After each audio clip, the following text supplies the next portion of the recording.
ابن ابی شیبہ اپنے مصنف میں نقل کرتے ہیں اور طبرانی اپنے طبرانی کبیر میں نقل کرتے ہیں قال معاویہ کہ معاویہ رضی اللہ تعالیٰ عنہ نے فرمایا ما زلت اطمع فی الخلافتی، میں ہمیشہ خلافت کی تمنا کرتا رہا، حکومت کی تمنا کرتا رہا، منذ قال علی رسول اللہ صلی اللہ علیہ وسلم، کب سے؟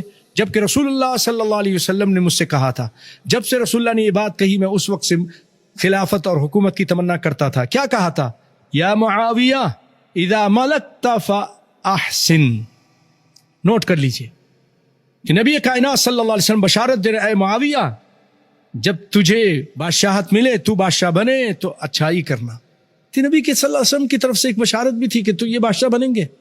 تو ہمارے بہت سارے لوگ جو آج اپنے آپ کو سنی کہلاتے ہیں اور معاویہ رضی اللہ تعالیٰ عنہ کی بادشاہت پہ اور ان کی ملوکیت پر طعن و تشنیع کرتے ہیں، ان کو بھی توبہ کرنا چاہیے۔